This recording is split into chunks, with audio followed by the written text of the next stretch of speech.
So thank you all for coming, especially in the pouring rain. You all get whatever prize we would have awarded. This weather is extremely unfortunate, and we have our endorsed mayoral candidate coming sometime in the next 10 minutes. So let's hope we get a flood of people. Although I do want to say I'm a civil rights lawyer for children, and one of my matters is advocating for young adults on Rikers, and a bunch of us went to what was supposed to be an Eric Adams town hall to flyer to get him to decarcerate, that is to say, get people off the island so that he can get the numbers down so Rikers can close on time. And we were standing out in the pouring rain. I don't think 5 people are attending his town hall, so we have at least 6 times as many as that, here tonight. I'm not kidding. There were more cops and security guys outside than there were ever going to be attendees inside. And this was like a half hour after it was supposed to start, so it was very embarrassing. So I'm just going to keep saying things, some of which will be nonsensical, some of which will be sensical. But I do want to say that we had a phenomenal 50th anniversary celebration at the Ellington. Lorraine, who is that behind you? I didn't see who just came in. Okay. Anyway, so I just want to say, I don't know if Lois is coming tonight. Hi, guys. This is a political meeting. If you want to come, you can, but I'm not sure you're that interested. So I just want to say that the benefit that we had at the Ellington, how many of you were there? Raise your hands, please. So it was terrific. I mean, I don't even have to tell you, Teresa, you didn't even raise your hand. It was the most chock full. We had the entire Ellington. We were very lucky because there were so many people there, and everybody really needed to have a good time, and everybody had a really good time. So let's give it up. Lois isn't here. Do we know if Lois is coming tonight? Let's give it up for Lois Safian, even if she's not here. Thanks to Paul and technology, we're recording this so she can listen to it later. But it was really an amazing event. There was plenty of food, there was plenty of drink, there were even little desserts, which I tried not to eat too many of. And it was really just phenomenally cozy. Everybody was very generous with their applause. We had a moment where I violated protocol because at these events we're not supposed to have more than the federally elected officials speak, but Ruth Messenger was there and wanted to talk about one of our honorees. Our honorees were Alvin Bragg, the district attorney, also our endorsed candidate for district attorney, and our other honoree was Team TLC NYC, which is an immigrant advocacy organization which has been through a lot of changes. They eventually had 700 volunteers at the Port Authority to welcome people getting off the bus whose first words were, "Where can I get a job?" Getting clothing for them. They had a whole closet at Port Authority, and then Eric Adams threw them out. So she opened a store where immigrants could come and get clothing to interview for jobs and otherwise clothe their families. And then she shut that down because she thought it would be a magnet for ICE to come pick up immigrants. And she shifted to pro se clinics, which are run in a number of locations. I have volunteered at them. But so we violated protocol and allowed Ruth Messenger to speak because she was our connection to Team TLC and was extremely proud of the work they did. And Ruth also volunteered every day down at Port Authority.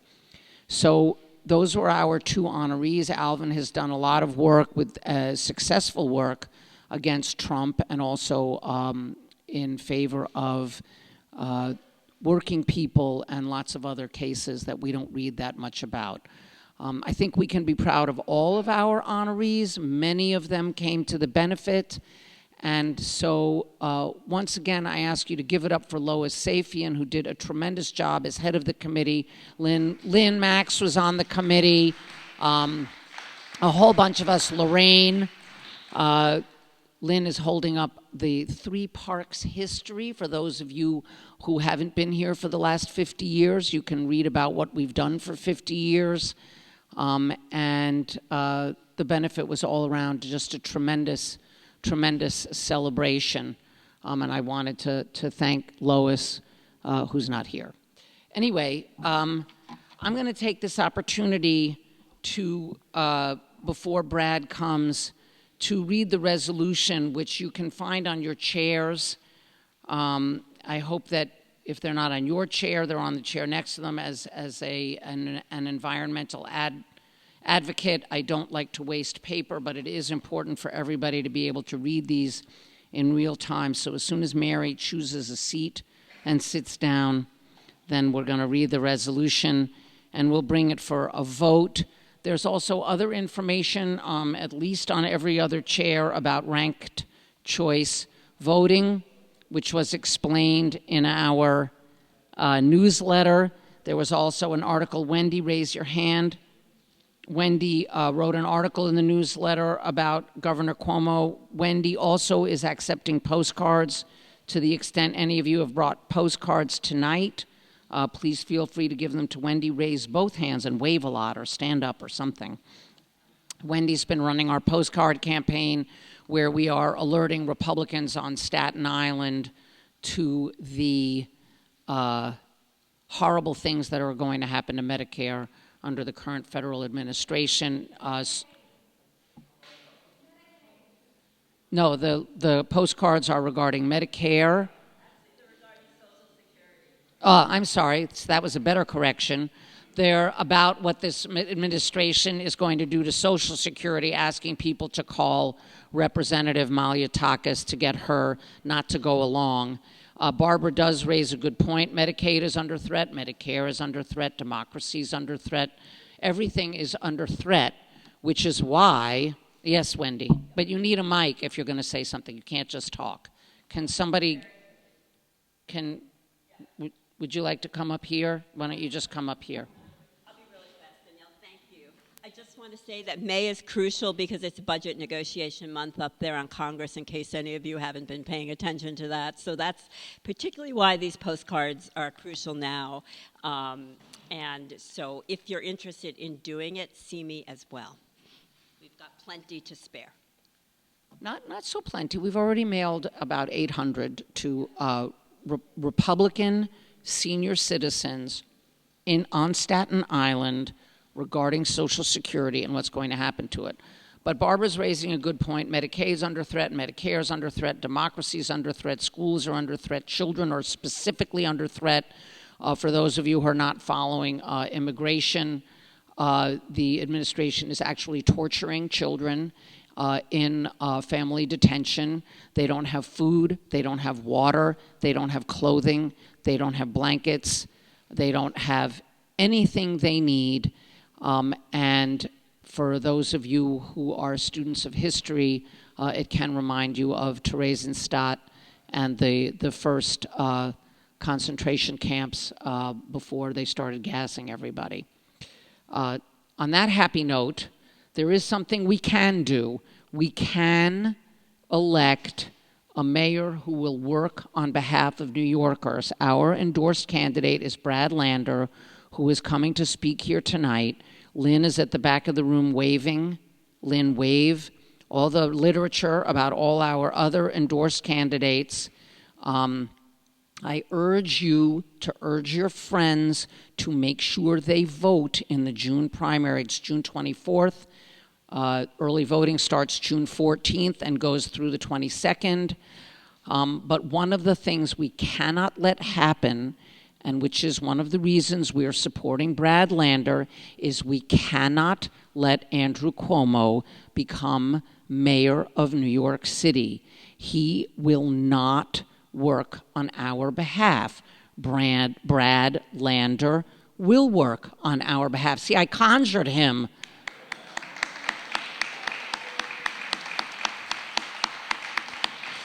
So what we'll do is we'll hold off on, we can hold off on, you want me to go ahead? I think you'll really like this. I think you'll really like this.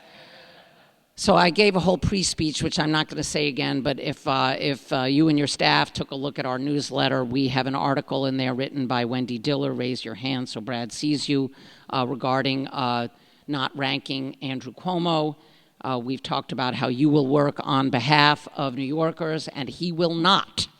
So I'm going to read this resolution. For those of you unfamiliar with our system, in order for the club to use your hard-earned dues, in order for us to do the kind of tabling we do, all of the work we do, printing, literature, everything, we need to get your approval on issues that you haven't previously approved. So we have a whole bunch of issues that you previously approved. Working on behalf of Social Security, the environment, against charter schools, all kinds of things that we've been doing for the last 50 years. But this is a new one. So I'm going to read it, and then it would be great if you all voted in support of it. So, whereas Andrew Cuomo was responsible for the deaths of thousands of nursing home residents by making nursing homes take in COVID patients and then tried to cover up his actions. Whereas Andrew Cuomo fostered the Independent Democratic Conference, consisting of 8 renegade state senators who deserted their party and gave the majority to the Republicans, whereas Andrew Cuomo recently apologized to the Real Estate Board of New York for having previously supported a restriction on rent increases, whereas Andrew Cuomo said the hush money case against Trump should never have been brought. That's the case where Trump was convicted on 34 counts. And whereas Andrew Cuomo resigned in disgrace over allegations of sexual harassment made by multiple women. Therefore, be it resolved that Three Parks Independent Democrats urges all our members and friends do not rank Andrew Cuomo on the ballot in the June Democratic primary. We recommend that you rank Brad Lander first, Scott Stringer second, and any other mayoral candidates for the following 3 slots. Please just don't rank Cuomo at all.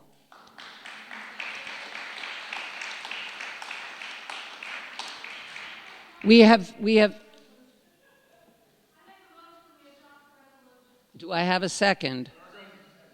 All those in favor? All those opposed? Thank you very much. Ranked choice voting is also explained in the newsletter. It's also explained extremely succinctly on your chairs. Thank you for your participation, and it is my honor and no, oh yes. Having thought that the Come to the mic. might pass, we prepared a flyer explaining why we're not supporting Cuomo. And now that the resolution has passed, it's available at the back table. It wouldn't have been available if the resolution hadn't passed. Now it is my honor and my privilege to introduce our controller, Brad Lander, our endorsed candidate for mayor.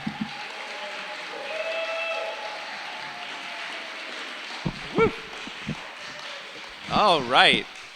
This is great. Thank you, Danielle and Steve and Lorraine and Lynn and everyone from Three Parks. I am really thrilled to be here. That is a brilliant resolution, and it is part of why we're going to win this race. You know, there is this kind of ho-hum sense of inevitability that I know you're hearing out there about Andrew Cuomo, but I am telling you, I have not seen anything like this grassroots clarity and energy for people to not support a candidate that I can ever remember. I'm going to talk in a little bit about, you know, how this year in 2021 have some similarities and why Catherine Garcia's kind of rise, you know, is something like how I'm planning to win. But there was nothing like that about Eric Adams at that time. There wasn't clarity on what a disaster he would be. This resolution and the clarity that you have around it, and there's a lot more like that coming. I don't know how many people saw Ronan Farrow's great video that he just put out, reminding people this is someone who had done the investigative reporting about the sexual harassment, but actually put it in a context of just abuse and corruption. The Daily News just had a great editorial that summarized it down succinctly to, he doesn't like people and he would be a bad mayor. So more of that is coming. I mean, the Post doesn't want him, the Times doesn't want him, Daily News doesn't want him, the New Yorker doesn't want him, Three Parks Dems doesn't want him, and people are just waking up and starting to pay attention. So a couple more things. First, I wasn't going to start here, but literally as we're driving here, I just got the news that our campaign just went over having raised $8 million in matching funds and direct contributions. That puts us just very close. The spending cap for the race is $8.3 million. And I'm optimistic we're going to be there by next week's filing deadline. Only one other campaign has gotten to the max, so we'll be the second one there. And once you're there, that's the most anyone can spend in this race. And I really think we're going to be one of the only two campaigns. You may have seen that Cuomo was expecting to be able to get there, but hasn't gotten a lot of matching funds, got docked $622,000 for illegally coordinating between his campaign and his super PAC. And yes, the super PAC is spending, but even it is showing New Yorkers who he is every day. It's funded by Trump and MAGA donors. It's funded by Bill Ackman, who's doing more to roll back civil rights than anyone. And this week, the biggest donor of all, at $1 million dropped into his super PAC, is DoorDash, who made clear they're just doing it so that he will roll back the minimum pay protections that Deliveristas won in the city council. That was my legislation, incidentally. But also, we need more regulation to keep New Yorkers safe. I've laid out a plan to regulate so that DoorDash and Uber Eats and Seamless are accountable for the trips that are on their dime. Boy, this is somebody who, if you get $1 million from a corporation in their super PAC, you are going to do their bidding. More and more of that is going to happen. So I don't want to spend all my time on the negatives because I want to talk about the positive campaign we're running and the city we're building. But I also just want to be realistic. Step one is making sure that New Yorkers are clear on who Andrew Cuomo is. And that is totally possible. He is only polling, today's Marist poll has him, I think, at 37%. Now, he's got universal name ID. So, of course, that means well over half of New Yorkers have negative feelings about him. But in order to defeat him in ranked choice voting, all we've got to do is get him from 37% down to about 30%. And then it's possible to compile a coalition of the first, second, and third place votes from the other 70% of people. And that is what I am doing in this campaign. I have the broadest coalition in the field, largely thanks to Three Parks and others. I've got the most Democratic clubs from all across the city, a great and broad set of elected officials, people like Liz Kruger to people like Jumaane Williams and Antonio Reynoso, a coalition of more progressive, liberal, and moderate Democrats who just want city government to work, who are fed up with Eric Adams' corruption, who are fed up, want someone who will stand up and fight Donald Trump. One interesting thing about that Marist poll today, 75% of New Yorkers say they want a mayor who will fight Donald Trump. And of course we do, because he is trampling on New York City values. That's why we've been out together at the hands-off protests, at the but Andrew Cuomo didn't call Donald Trump out when he stole $80 million from our bank account, didn't call him out when he tried to cancel congestion pricing, didn't call him out when he scooped students off the streets of our city and put them in ICE detention, didn't call him out when he deported people to a torture prison, didn't call him out when he cut Medicaid, didn't call him out when he cut housing vouchers that could make 8,000 New Yorkers homeless. I have done every one of those things. Three Parks is doing all of those things. We are getting out in the streets. The town hall that we had last week, you guys were an incredible anchor for. We had a few hundred people at Broadway Presbyterian. Ruth Messenger gave incredible remarks, and that energy. And here's where it goes from negative to positive, because we got to put the corruption of Adams and Cuomo and Trump behind us. Yes, there's real darkness in what Trump is doing, but the antidote is the values of the Upper West Side and the values of New York City. We believe in inclusive multiracial democracy. Part of the reason we care about affordable housing so much is we want every family to have a place they can afford and tenants not to be evicted from their homes. Part of it is because you can only have a diverse city like New York if lots of different people can afford to live here. Part of the reason why I've got a plan to end street homelessness for people with serious mental illness is we want the subway to be a place that is safe for everyone, not to have to be some people's homes and a place other people are afraid to go. We can keep this a place that people feel is safe, know is livable, can afford to live if we make City Hall again a place with honest, effective leadership, with somebody who's worked in government and knows how to make it work better, whether you're a public housing resident, whether you're a rent-stabilized tenant, whether you're a Mitchell-Lama resident, whether you're a homeowner, somebody who knows how to make government work for you. And every week we're putting out plans like that. I'll just give you one more story. Last week we put out a plan on consumer protection. Now, mostly I'm focused on affordable housing, on safety, on public schools, where I'm the only candidate in the race with a plan on public education. But last week we wanted to do something on consumer protection because Donald Trump is shredding the Consumer Financial Protection Bureau. And I met a woman named Claire Bleiler. Claire was a Hunter student. She had to take out loans to be able to pay even the CUNY tuition at Hunter. Not that much, but she had some student debt. She graduated a couple years ago. She got a good job in healthcare. She's working hard. She put her loans on auto pay so that every month it would just be she'd make her money and it'd go in the bank and they would be paid automatically. And she was doing that for a few years. The pandemic hit and President Biden put student loans on pause, federal student loans on pause, so you didn't have to pay them. And that meant that her auto payments stopped.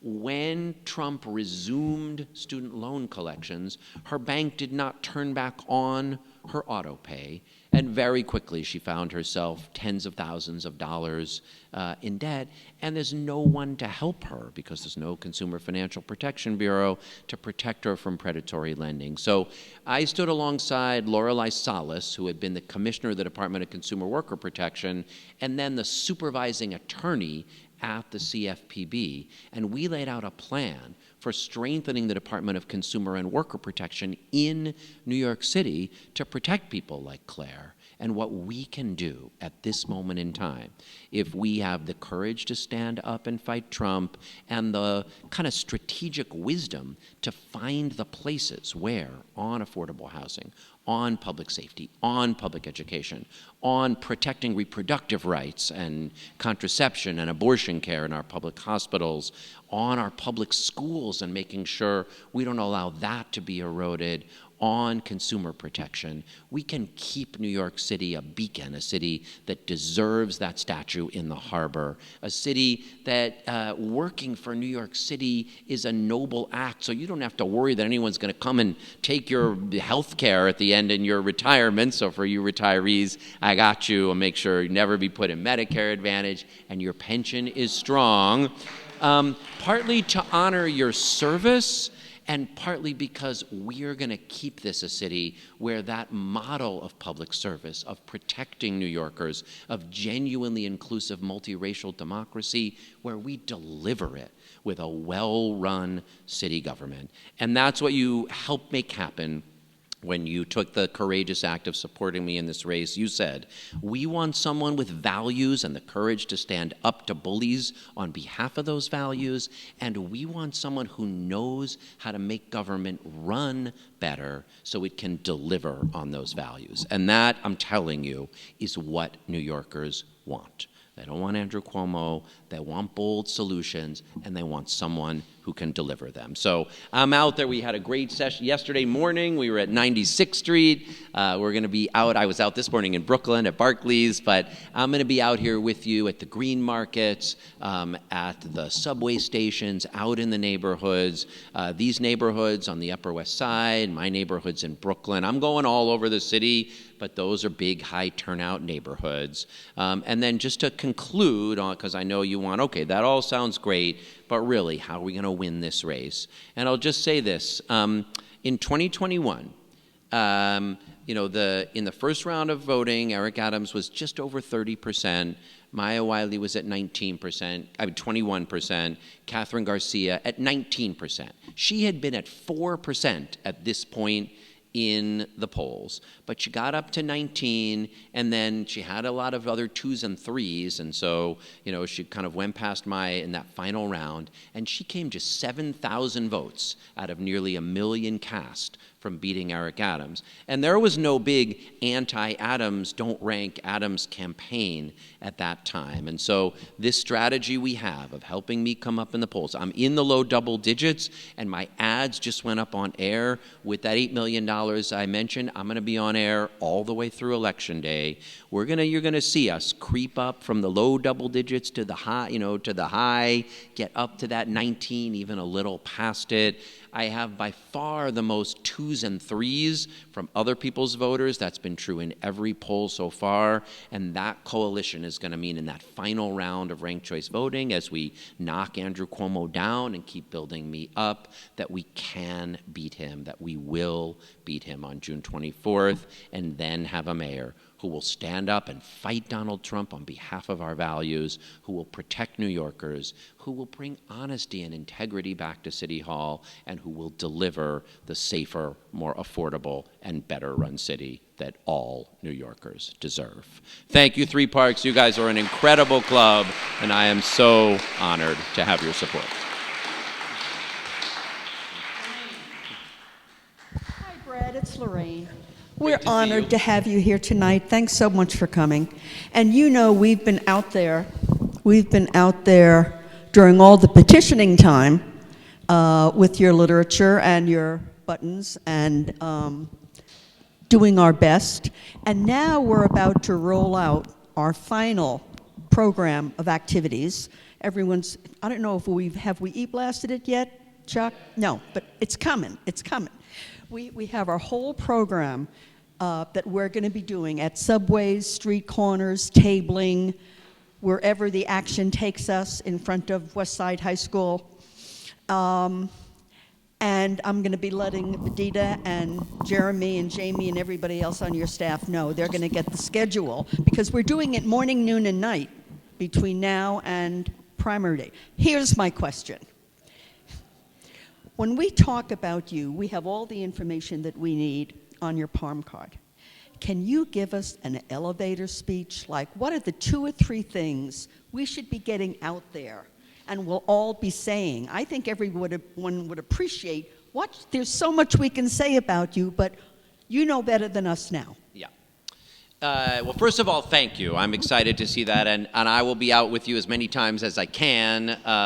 If this race is decided by who works the hardest, I will win in a landslide, so I'll be out here. But yes, there'll be many times when I'm not out there, and I guess I'll say a few things. I mean, you know, I find the issue people care about the most right now is affordability and housing especially. And my whole life has been spent working on affordable housing. I had 15 years before I was in city office where I protected tenants, built affordable housing, and preserved it. There is no mayor more prepared to protect tenants and make housing more affordable than me.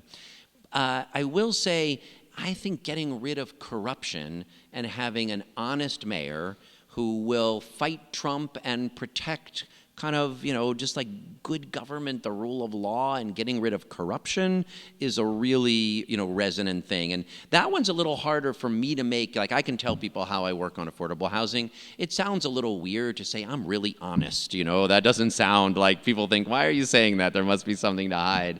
But I have this, 30-year career with of like putting good government and public integrity first. There just are not scandals in my background. We manage $275 billion in the pension funds. So I do think there's like aren't you sick of Eric Adams and Donald Trump's corruption? You don't want Andrew Cuomo's corruption. You want somebody who's honest and has a track record of public integrity.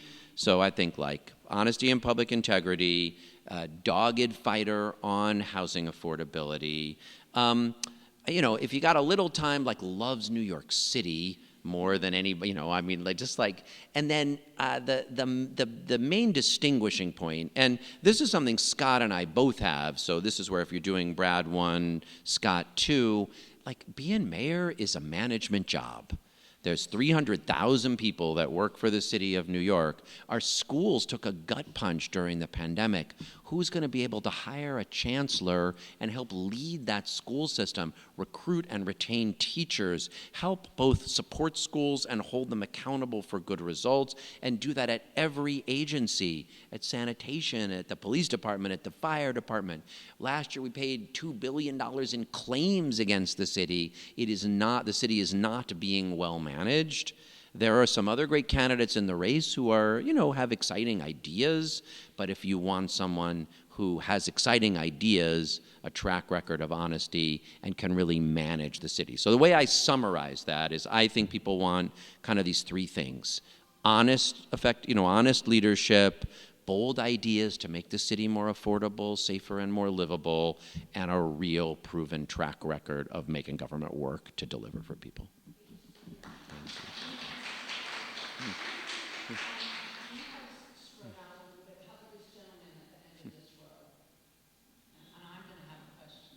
Good. All right. Zahn, I can speak with that.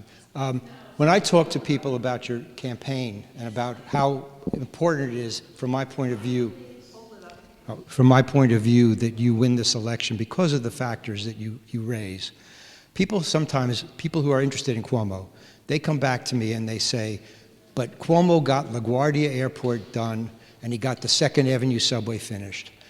We need people who can get things done and not necessarily, they don't have to be honest for us. That means, there are a lot of people like that. And also say because Trump is who he is, we need to get a killer to fight a killer. And, that kind of thing is what I'm hearing. Yeah. I think it might help your campaign if you had a project that you could get done, that you have an idea, if you don't mind, which is, I know that the situation since the pandemic has been very difficult with housing. And one of the proposals that's been out there quite a bit is to convert office buildings into residential buildings. Even our current mayor said he would do something about that, but he didn't. And that is something that's going to take bold leadership, somebody who can cut through the red tape that currently exists. And I know about it because I was in the city law department for 25 years. There's got to be somebody there who can do that kind of thing. And I think you could do it, but I'm not hearing it. Yeah. So that's So I think that's really helpful. I'll say a few things. On housing, the biggest thing I did in the council, I'll give you two big housing things I got done. So around the Gowanus Canal in my old district in Brooklyn, more housing is going up, including more affordable housing, than anywhere else in the city, thanks to this Gowanus rezoning that I was the champion for. And the community board supported it. Like, it's a collaborative style of leadership. I wanted to see us, it's 8,000 units, 3,000 genuinely affordable. All the public housing nearby is being renovated without being privatized. So I've got, a really good track record of getting big projects like that done, and housing has been my focus. On something that's more relevant in this neighborhood, you remember when Signature Bank failed? They held the mortgages on 35,000 units of rent-stabilized housing in New York City. And we were really worried that bottom feeders would buy them and those buildings would be destabilized. So I teamed up with some of our asset managers, and the pension funds bought the mortgages on all 35,000 units, and every one is affordable rent-stabilized housing, and bringing 11% returns for our teachers and cops and firefighters. So, I have a great track record of delivering, and housing is especially. My plan for housing is 500,000 units over 10 years. It includes converting office buildings to housing. It includes transit-oriented development around the Interborough Express, that new Brooklyn-Queens subway line. And you can decide whether you want to use this one or not, but it's kind of my favorite. I was surprised to learn that New York City owns 12 golf courses, and 8 is enough. So I'm going to take 4 of them that are convenient to transit and not in flood zones and build great new neighborhoods like the old Mitchell-Lama program, 50,000 new affordable homes for New Yorkers to rent or buy. So, I agree with you. But 2 things I'll say about Cuomo and leadership. On Trump, and you have a lot of this in your resolution, people have this idea that you need like a bully to stand up to a bully, but Cuomo's showing us he is not going to stand up to Trump. Today, the publication The City, put up a questionnaire, and there were choices like, I'll stand up to Trump, and that's the one I answered, and he gave no answer to that question. You can read what he wrote. He has not, I've talked about all the things he hasn't spoken out against. He is showing that he is going to take a path of, maybe it won't be as humiliating a capitulation as Eric Adams is doing, because no one could have imagined you could capitulate in that humiliating a way, but he is not, I say sometimes, like, what good's a bully who's a chicken? He's showing us he's not going to stand up to Trump. And then finally, for a project like LaGuardia Airport, maybe being that just like fist pounding can get things done. But if you're thinking, who's going to have a good schools chancellor? Who's going to have a good police commissioner? Who's going to hire a good housing commissioner? He ran Andy Byford out of town. We had a great MTA leader, and Cuomo ran him out of town. And I don't think, it's like I've said that I would like to keep Jessie Tisch as police commissioner because I think she's doing a good job. And maybe Andrew Cuomo would want to, but I could tell you, like, who would want to work for that guy? So I think the kind of leadership you need in city government has to be a style that isn't a jerk, because you might be able to get your project built with fist pounding, but you're not going to keep great leaders in the key positions for New York City. I do want to say that as you ask your questions, yes, that was excellent. And bullies are chickens. That's the deal. As you ask your questions, please ask questions. I saw a whole bunch of hands come up, and I'd really like to be able to call on everybody. No. Your answers should be what your answers should be. I just want to make sure everybody else asks questions. Next up, Greg with the hat, please. And then we'll go over to the other side. I moved to this city about 50 years ago from the state of California, and I've been here ever since. And over the course of 50 years, when you talk about affordability, I've seen property taxes rise and rise and rise. I'm now retired. I'm on a fixed income. But the property taxes aren't stopping. So do you have a policy or approach for that? And then sort of part 2, if you go up and down Broadway and you see a lot of empty storefronts, and I'm going, why are they empty? They used to be full. And I'm wondering if tax policy has allowed landlords to hike things. Anyway, what do you got to say? I do have a proposal on property tax reform, which I've been one of the people pushing for years, and I'm committed. Part of the challenge is it takes Albany. The city can't do the property tax reform on its own, so you have to get the governor, the legislature, the mayor, and the council all lined up to do it. I am committed to bring a proposal to Albany, which Mayor de Blasio said he would do and didn't do, Mayor Adams said he would do and didn't do, in my first year. That's basically shows how you can have tax fairness. Right now, part of the problem with the system is people pay all kind of different rates, and really, the way the property tax ought to work on the value, it's not hard to value the property people own. Everyone ought to pay the same, 1% or 0.75% on the value of their property. Now, you're going to have to transition to that system from where we are. You're going to have to protect people on fixed incomes. You can do some reset on sale of properties so that you don't put anyone in. But yes, I have a pretty detailed plan. It'll provide some relief to rental housing. Renters are currently overtaxed relative to owners, and make it more predictable and fairer, and we can do that in a way over time that protects people and doesn't drive people out of the city as a result of property taxes. And I can get you more information on that proposal. On the vacant storefronts, I don't think it's as much. It's true that if you can write off losses on your taxes, but it's actually still better from a tax point of view to get income than it is to not get income. The main reasons why you've got vacant storefronts are we've had this economy that's converted from having a lot of things that needed retail space to many fewer that do, and then there's real winners and losers. So banks and drugstores, they don't make their money on the retail transactions. Banks make their money on the mortgages, pharmacies make their money on the prescriptions, and so owners are holding out for these kind of high rent paying tenants and not renting to the more kind of mom and pop small businesses that we love in our neighborhood. So I have a few things we can do there. Ruth Messenger 30 years ago proposed a tailored form of rent stabilization for independently owned small businesses, for genuine mom and pops that are already been here a long time. And I'd like to put that in place to protect the beloved longtime businesses that are here so they don't get pushed out. And then I do think there's some creative things we can do, whether those are tax incentives or kind of public realm arts programs that help the next generation, which might look more like yoga studios and, kind of places that, than they do like retail goods stores.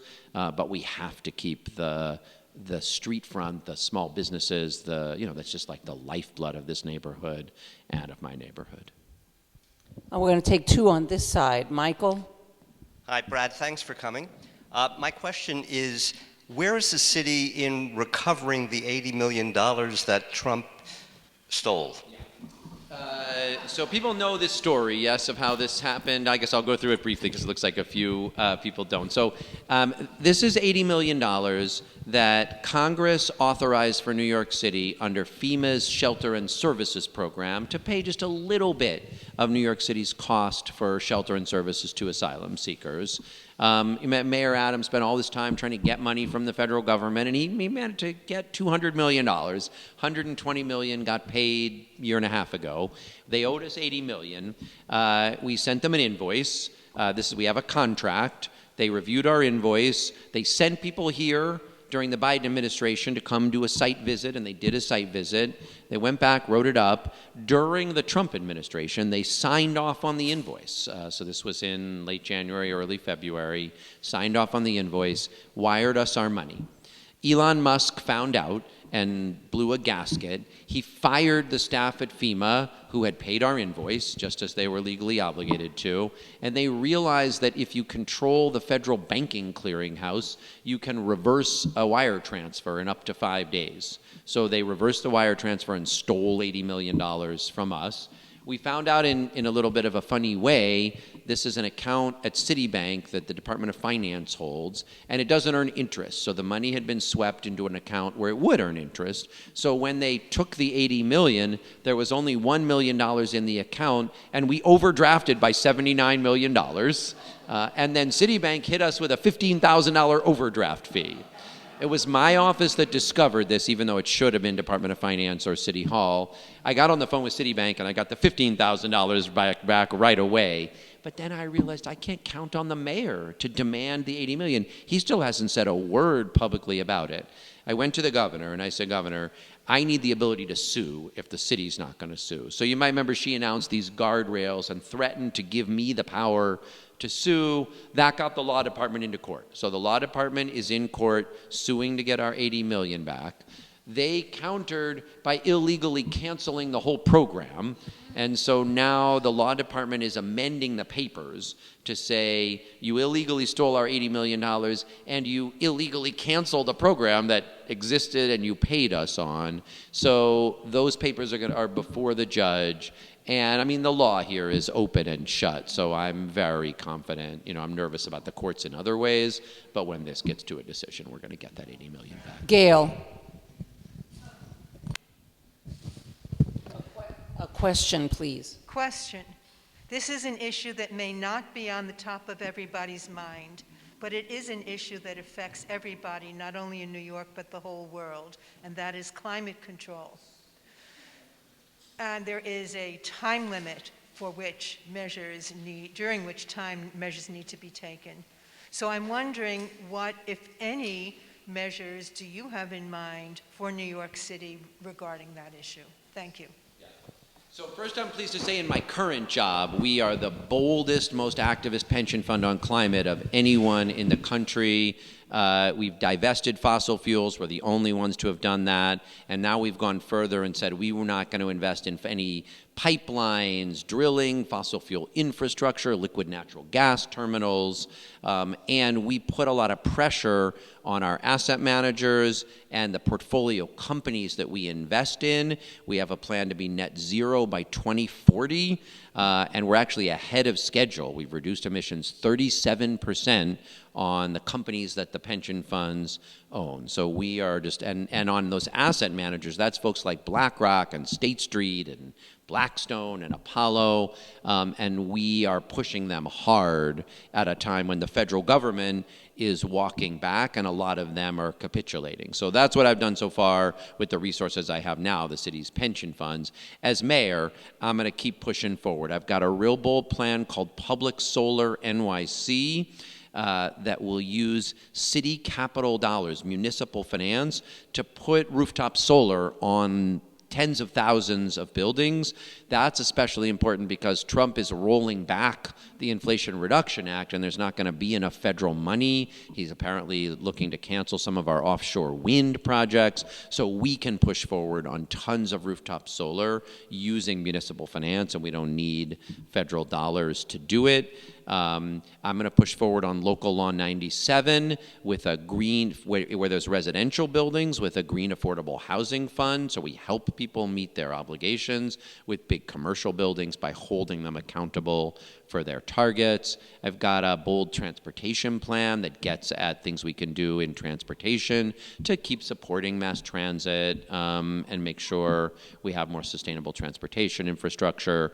And then finally, it's time to be getting more ready for the crises we already are facing. I mean, you know, we're going to get another coastal storm like Sandy at some point, and we're not ready. We haven't even finished the projects we started building 12 years ago. We're going to get more flash flooding like we had during Ida and Ophelia. We did an audit that showed on the day of the second storm, 2/3 of the catch basin clearing trucks were out of commission. And so we got a plan in place to really get ready for that. And at some point, before too long, we're going to have a heat wave like they had in Northern Europe or in Los Angeles. And we're not prepared with cooling centers, with people to check on vulnerable seniors, and with a program that gets cooling and air conditioning to people who need it. So I've got a set of plans to be more resilient so that we're ready for the disasters that the emergencies that we know are coming. Thank you, Brad. You actually dispensed with the need for my question, which was going to be that in 2011, CUNY did a study that said that 3/4 of New York City rooftops were suitable for solar. So really glad to hear about your plan. Shoshana had a question.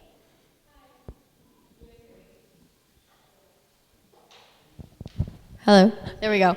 I kind of have two questions. So my first one is, I know there are lots of like sub-departments within the larger city, and I'm a social worker and I work a lot with DYCD, and we're pretty small. But my first question is, how does your office plan to like protect the budget for these smaller programs, and also increase opportunities for young people who come to these programs? And my second question is also pertaining to young people. Last year during the protests at Columbia and at City College, whether you agree with what they were protesting for or not, we can all agree that NYPD was pretty brutal. And what is the plan to either get those charges reversed and dropped or expunged, and how are you going to protect students in the future who are protesting? So on the first question, boy, we have a mental health crisis in this city that we had, before the pandemic, but the pandemic really made it worse. That's part of why ending street homelessness for people with serious mental illness is my #1 commitment in the race, and that's going to take a lot more social workers and outreach workers. And then in our schools, we have so many more young people who have mental health crises, and so this is an area that this city just has to provide more support for if we're going to confront the post-pandemic reality that we face. That needs to be people that speak the right languages also, because you can't be a social worker or guidance counselor if you don't speak the languages that are necessary. So, and I happens to be that my mom was a lifelong public school, elementary school guidance counselor. So like this is a thing that I know we need. Like, we're still missing guidance counselors and social workers in a couple hundred of our schools. And yes, like we're lucky to have, CUNY's got that great Silverman School of Social Work. That's a pipeline. And I talked a little before about how I view kind of like attracting the best and brightest into city government. And to me, that's both at the level of like great commissioners and deputy mayors. I'm excited to recruit world-class talent to lead our agencies at this time when Trump is doing exactly the opposite. But it's also about young people in pipelines to being teachers and nurses and social workers and everything else we need to run the city. So, and I have this, some programs to recruit people. Like I want to pilot a program for CUNY students that will pay your CUNY tuition if you work for the city over 5 years in one of these key jobs, like a teacher, a nurse, or a social worker. And then I have a program to help people who are city workers buy homes in the city using pension fund investment. So if you're a teacher, let's say, or a social worker, and let's say you could afford a $400,000 mortgage, but there's no $400,000 homes in New York City, the pension fund could invest $400,000. Now you could buy an $800,000 unit. You live there. When you go to sell it, you get half the proceeds, and the pension funds get half the proceeds, so we don't need subsidy because, the values will keep growing. So recruiting and retaining young people to work for the city is a huge and important issue. And again, we got challenges in teacher recruitment, in social workers, in nurses, in police officers, in a lot of places that are critical for the city. I am just a big believer in free speech. I mean, I've been clear what I think about the conflict, and that we don't need to do that tonight. I mean, I'm a very proud Jewish New Yorker, highest-ranking Jewish elected official in New York City government. And I believe it has to be a city in which Muslims feel welcome and in which students can protest and speak their mind in nonviolent ways, whether they agree with me or disagree with me on, Israel and Palestine.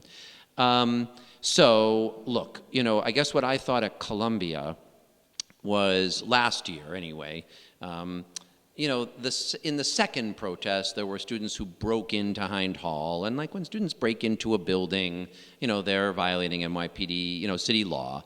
But the first time when there were just tents on campus, and what they were violating was Columbia's time, place, and manner restrictions and not New York City law, a less heavy hand could have de-escalated that situation in a way that maybe the whole thing would be different if there had been work there to figure out how to calm things down without a whole lot of arrests that first night.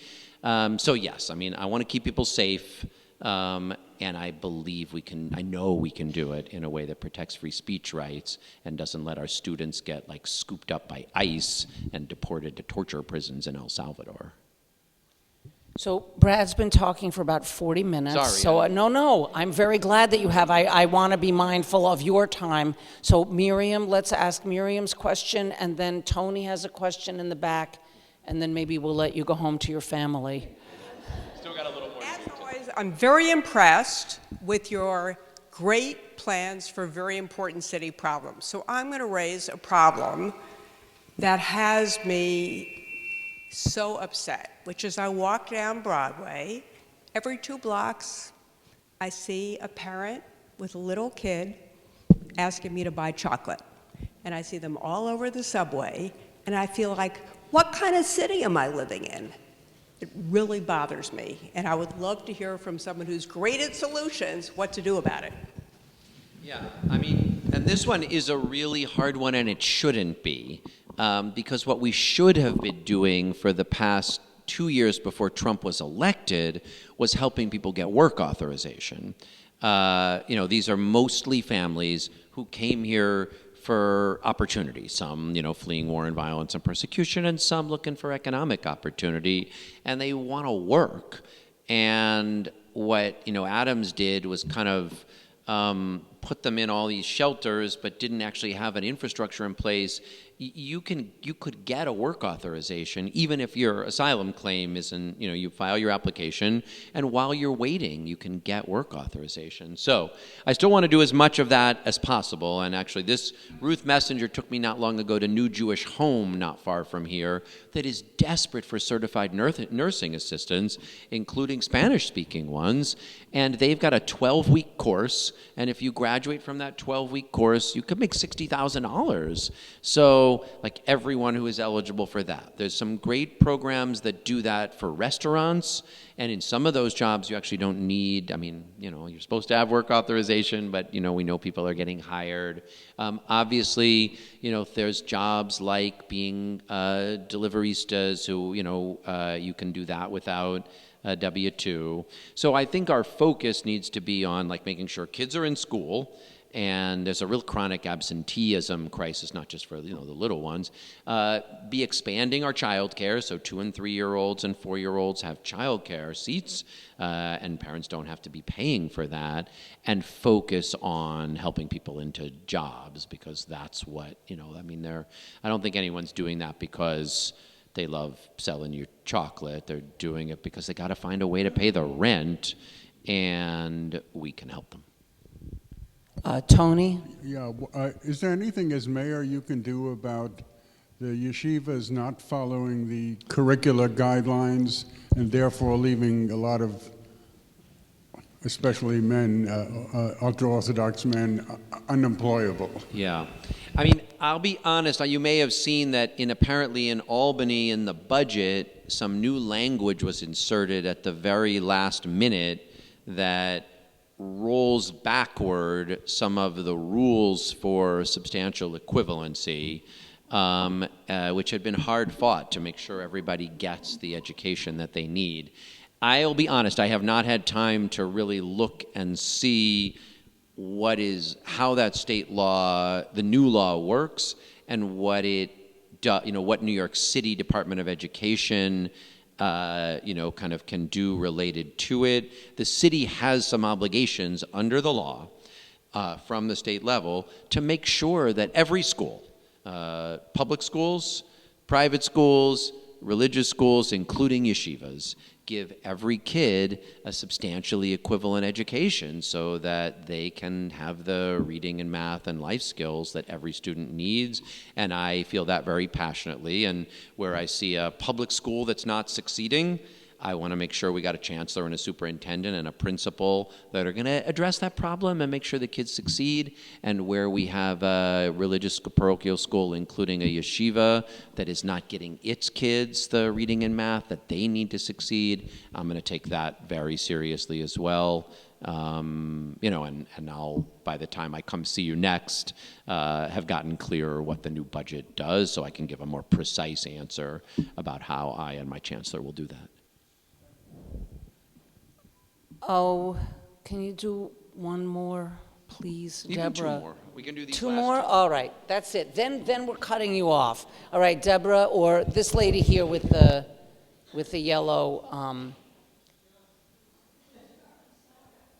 Okay, thank you very much for that clarification on the private schools. But I also know there are many more and more kids who are being homeschooled.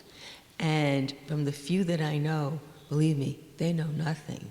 And the parents aren't really doing much. These kids are in 2nd, 3rd grade. They don't know an A from a B.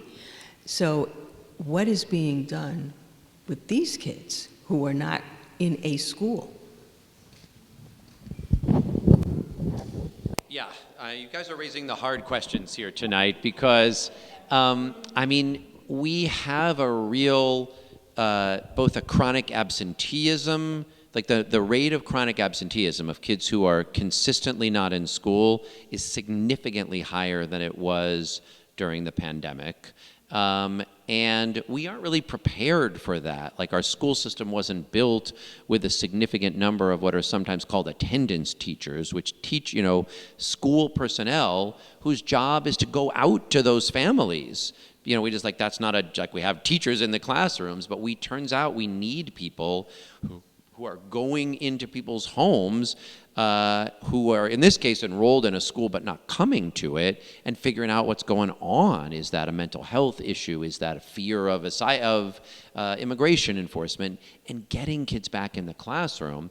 And I think it's a really interesting model once we have that workforce, to have them looking in on folks who are homeschooling. I will be honest, I don't know enough about where the line is on the law between what's your right to homeschool and when that trips into educational neglect. You have the right to homeschool your kid, but you don't have the right to say you're homeschooling your kid and not homeschool them. And I need to learn more about what we're doing to pay attention to where that line is, and then have some people whose job it is to go and say, hey, if you're homeschooling and you do it in a way that, is legit, you got the right to do that. But if not, there are consequences, and you either have to start doing that, or your kid's got to come back into a, free New York City public school that's going to give them a great education. Deborah, you're the last one. You're good. Thank you. Good evening. Let me just say one thing. If you know more about where that line is and what the resources are to attend to it, on yeshivas I at least know a lot of the issues, just not quite what's in the new law. On this one, I'm glad to be educated and learn some more. Thank you. Sorry, go ahead. Okay. Good evening, Brad. Thank you for letting me be the last question. As an animal lover and a volunteer at the New York City Animal Care Centers for 20 years, I have two questions regarding animals in the city. Number one, would you give, or I should say, what kind of support would you give to the city shelter, the animal care centers, which right now is bursting at the seams, which I'm sure you know, being the controller, is bursting at the seams with animals that people adopted during the pandemic and can't take care of, or losing their apartments and have to get rid of their pet or whatever? And secondly, what are your feelings about, many of us have been trying to ban the carriage horses in New York City for about 20 years now. And other mayors have promised to ban it on day one, but saw that wasn't so easy. Other mayors couldn't care less. What are your feelings about banning that inhumane practice? On ACC and shelters, one thing I would like to do is, the city does need to put more resources into ACC, but this is a situation where you have all of these wonderful nonprofit, independent, and community-based shelters that I think could be a resource within the city's network. There's a lot of places where the city does some things itself, but then contracts with, human service providers. And I think we should look at some of these organizations as animal service providers, but I bet a lot of them could provide better care cheaper than the city. They already are, and with modest amounts of resources from the city, we can make that network much better for both the animals that are in it, but also some of them, I've gone to these like the events that are run by just so many different great groups. And in my neck of the woods, we have this amazing shelter called Sean Casey Animal Rescue. And they're just the best at both taking care of animals, making the resources go far, but also getting people to come volunteer and foster and adopt. So I think this is a place where there's some room for kind of creative contracting. So it's not just more money into ACC, it's let's make the city have a network of thriving and flourishing animal rescue and animal welfare organizations.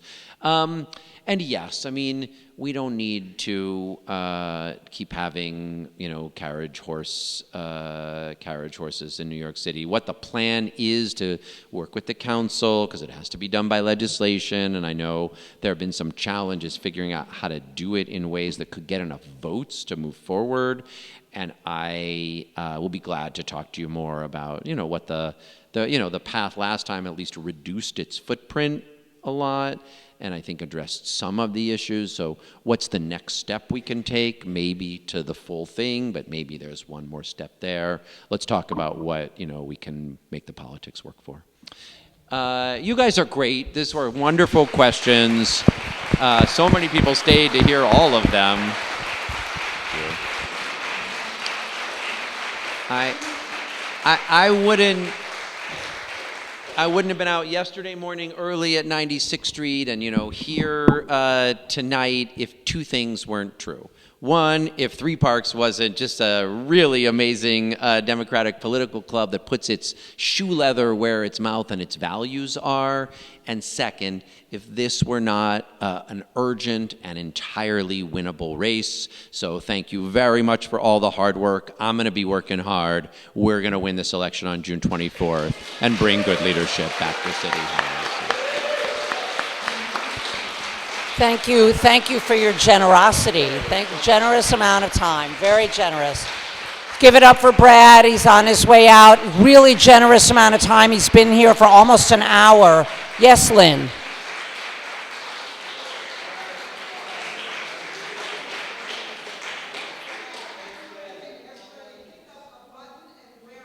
Yes, we have buttons. I'm sorry, Lynn, your mic isn't on, so I'm just going to say, if you look, if you look at the back of the room, please don't leave because we have a really important presentation by Teresa Cantor on ranked choice voting.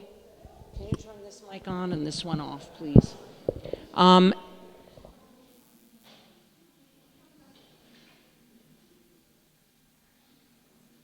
In any event, Teresa's going to come up and talk to you in just a moment. I do want to say a couple of things. One is there are going to be opportunities to campaign with Brad Lander and to campaign with our other endorsed candidates. Chuck, raise your hand and wave at everybody. Chuck, who puts out our newsletter, is going to be putting out a newsletter tomorrow that's going to talk about the campaign activities for the next 2 weeks. We really need help from board members, from the membership, from friends in the community to really staff up the subways that we're going to be flyering at, to staff our tables so that we can get the word out. Now that you've passed the resolution to not rank Cuomo, we need to get that word out, and every little bit counts. If you have a half hour, if you have an hour, whatever it is, we would love to have you help us flyer at the subways and do the tables. And on top of all that, Indivisible and the other big national groups have organized a No Kings Day for June 14th, which is also the huge military parade that Trump is throwing for himself. So we hope that you will meet us at the 96th Street subway. It's likely to be at Bryant Park. We don't know the time yet, but in the past we've brought down 40 people to these demonstrations, and we'd love to have you join us there. Teresa, come on up.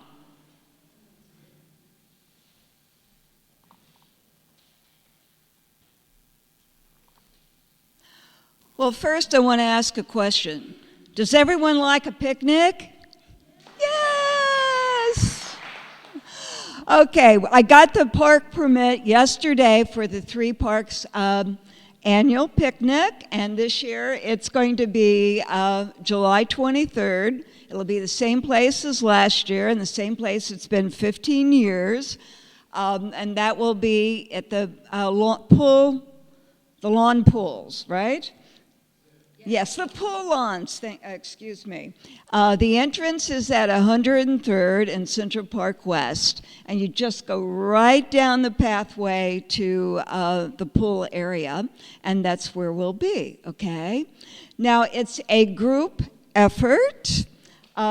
Three Parks will provide the fried chicken and most of the drinks, But of course, we want to see watermelon, potato salad, brownies, cookies, all of that. And we ask you all to bring those things. And meatloaf, Deborah brings meatloaf. You'll be there, right? July 23rd? Okay. All right, so we will talk more about this in June as we get closer. It will also be in the newsletter, so put it in your calendar. Now, you had mentioned ranked choice. Okay, I was scheduled, I thought, in June to talk about it, but we will do a little bit right now. I just want to say that what is the purpose of ranked choice voting? Okay, well, that is to prevent costly runoffs and low turnout elections. Okay, this started, it was on the ballot in 2019. Voters did vote for it. So in 2021, we had our first one. Now, beforehand, it was 40% was the threshold for the runoff. And we had a mayoral election where the Democratic winner of the primary only had 40.8% and then went on to win in November. So we elected a mayor who had less than 50% of the vote. So ranked choice voting, not only does it prevent a runoff, but it does require that the candidate does reach that 50.1%. Now, we all know we have about 9 or 10 candidates running for mayor, right? That you have 5 choices that you can make. There are 5 columns. Now, 4 years ago, we had 9 candidates. We actually went through 9 rounds before we got to a winner on that 9th round. And it ended up being like a 7,000 point difference.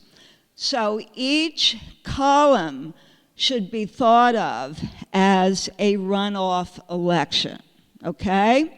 So if the winner, if we do the numbers on the first column, no one has 50%, we take the lowest getting candidate off, and we take those second choices on those ballots, we allocate them back to the remaining 9 candidates. Then it is counted all over again, as if it were a new election. So, if you again do not have that 50%, again you take off the lowest candidate and allocate those numbers. It could go, even though we only have the 5 ranks, it could go again, even though we have a candidate who is polling higher than anyone else, if we mark our ballots for our favorite candidates, the ones that are next favorite, the ones that we could live with, but anyone that we definitely don't want does not go on that 5. That means they do not get a vote. Otherwise, you are voting for 5 candidates. So your vote stays alive, okay? A lot longer than it did before when you just had that one chance. So it still could, again, run beyond the 5, but we don't know, all right? Any questions that you might have? I can talk about it again in June, but Sarah, right?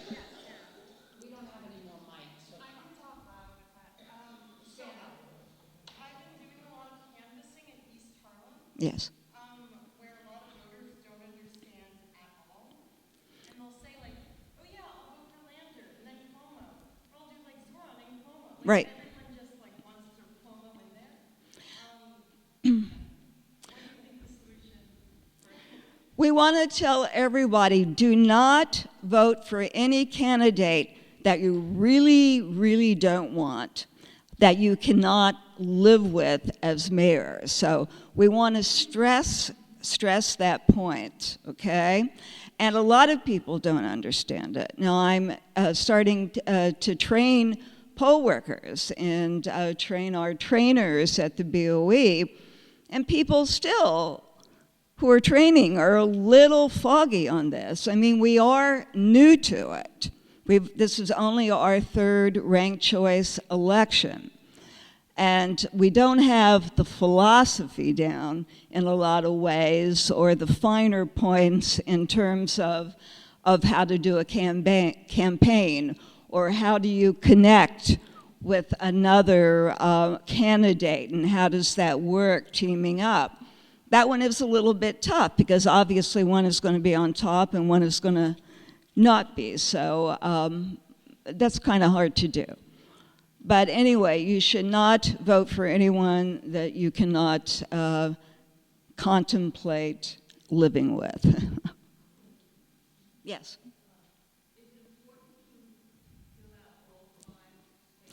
We want you to fill out all 5. That's the best thing. That is how you get the most bang for your buck, all right? You want to have 5 candidates that you can live with. And do not vote for anyone else that is questionable.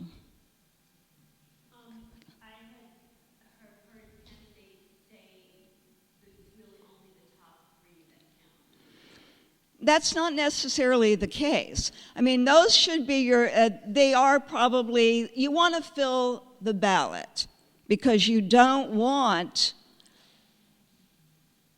well, say you voted only for the top 3. A lot of other people put Cuomo in as 4th or 5th. Well, then he is going to pick up steam if you do it that way. So you want to fill it with the candidates that you love, that you can live with, and then that you can tolerate with. And you don't want anyone else on that ballot. Michael, you had a question?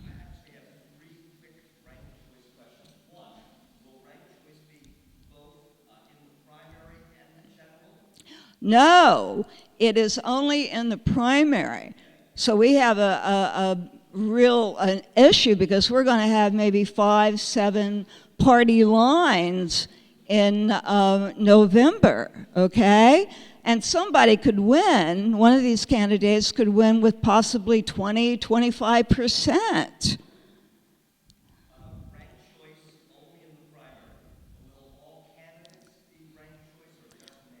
Only citywide. It is mayor, it's controller, it's public advocate, and what's the 4th one?